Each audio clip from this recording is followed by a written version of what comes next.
And I should talk about John Thompson really quick. And I guess what I would say with John Thompson is I really don't have like a ton to say about him, right? Like Lute Olson, his time at Arizona really kind of crossed paths with my time as a fan in college basketball. Lute Olson didn't really leave Arizona till about 2005, 2006. I started watching college basketball in 94, 95, 96. And so there was like a nice 10-year gap where, one, Arizona was always good, and they won the 97 national championship. 98, they had the number one team in the country. 2001, they get back to the Final Four. 2005, if you remember, they played Illinois in the Elite Eight in one of the great college games ever. So I had like this nice big window where I remember Lute Olson. With John Thompson, I don't really have as much to say because really when I became a college basketball fan is actually when he was kind of heading out the door. The first real season that I remember in college basketball is the 95-96 season, and that was actually the last year that Allen Iverson was at Georgetown. And it was a crazy year. I remember it specifically on my end because of the fact that UConn was actually really good that year. That was maybe the best year for the Big East. I don't know about ever, but certainly like of my time watching college basketball, that was the year where Arizona, UConn, and Georgetown were basically all fantastic teams all season long. And I do remember, of course, that season because UConn and Georgetown played a couple really marquee games. There was a big Monday game where Allen Iverson ran UConn almost single-handedly out of the gym when UConn was the third-ranked team in the country. So I do remember that. And I do remember that year, one of the great Big East championship games of all time. They called it the Allen versus Allen game because it was Allen Iverson for Georgetown versus Ray Allen from UConn. But after Allen Iverson left, Georgetown took a dip, and so I don't remember the glory years of Georgetown. And to our older fans who remember Patrick Ewing and remember Alonzo Mourning, I do apologize. I just don't remember. I've watched highlights, I've watched YouTube videos, but I just don't have that kind of historical knowledge of John Thompson that I do of, say, a Lute Olson. But what I would also say is that when you look at John Thompson's resume, it's surreal. First of all, I mentioned this with Lute Olson yesterday. I thought it was really interesting, just his background. First, for people who don't know his background, John Thompson was a really good player. He went to Providence College. He was actually Bill Russell's backup with the Celtics, which is pretty cool. Starts as a high school coach, then gets the job at Georgetown. And it was kind of a really big moment. And I think what we all forget is, listen, we're all going through kind of some surreal times in our society right now outside of sports.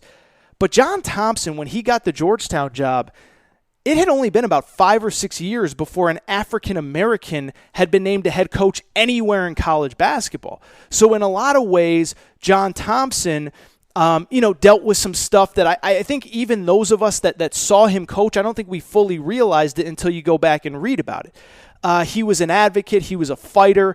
I thought it was really interesting that there was a minimum eligibility rule that he did not like. And he actually, in the same way the NBA players walked out last week, he walked out of a Georgetown game refusing to coach when the NCAA was going to pass a rule about minimum eligibility, and he fought it, and he said it wasn't fair, and he said it was something that would only impact low-income minority athletes, something that really hits kind of close home to me. My wife works with a lot of low-income children, and I do see kind of the economic disparities that come up and how tough it is for children of those backgrounds, so I respect John Thompson.